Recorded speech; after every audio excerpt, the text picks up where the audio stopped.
أنا أقول ماذا سمعت عندكم؟ لا ينتهي القائمة طويلة جدا يا شيوخ، يعني ذهب وشقة مفروشة ولا أعرف ما أدري إيش، حاجات كثيرة جدا.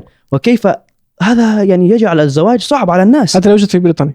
لا يا شيخ، لا يوجد في بريطانيا خالص. ناس شيخ يوسف obviously away from the podcast say to me, this one is, you said it wrong here, for example, and that's how you learn. If I was not making mistake, how am I going to learn? That's it. Next thing is فهم, understanding.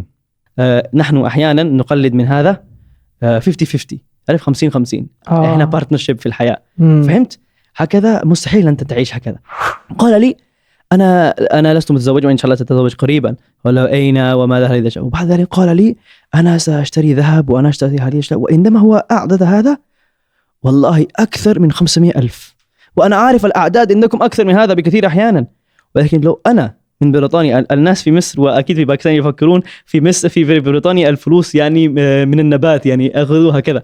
والله صعب جدا لي 500,000، مستحيل لي. أنا أريد أن أتزوج الآن أدفع 500,000، ولكن للشعب المصري كمان أنت تعرف. تقصد أنا كبريطاني نعم بعملتي الأجنبية صعب لي أن أتزوج ب500,000 جنيه. نعم لأنك هذا لا يستطيع شخص مثلي كثير في سنه كما سني، يعني مثلا وفي سن الشباب عموما. نعم أنا سألته لأنني يعني حزينا والله، شعرت بالحزن. قلت له أخي كيف أنت ستصل إلى هذا؟ يعني كم راتبك في شهر؟ قال لي 3,500. 3,500 3,500 جنيه. نعم 3,500 جنيه. أنا عندما سمعت هذا والله فعلت، تعرف غيرت للبريطاني. نحن دائما نفعل هذا. أنا عارف هذا خطأ. إننا سبحان الله هذا يعيش في 50 جنيه استرليني في الشهر، مستحيل. وبعد ذلك لا يعيش، يجمعوا مع بعض لكي يتزوج. تعرف كم مرة الله سبحانه وتعالى ذكر في القرآن كلمة عربية؟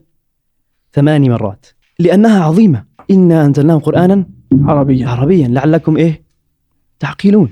وهذا في بريطانيا مستحيل. أنت تذهب مع السائق إلى المحل لكي تأكل. عروس وعريس هكذا يقولون، صح؟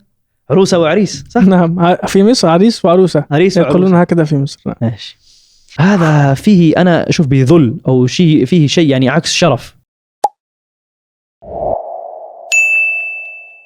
رحلة عظيمة من باكستان إلى بريطانيا، ثم من بريطانيا إلى مصر. أهلا وسهلا بك أخي العزيز. أحسن.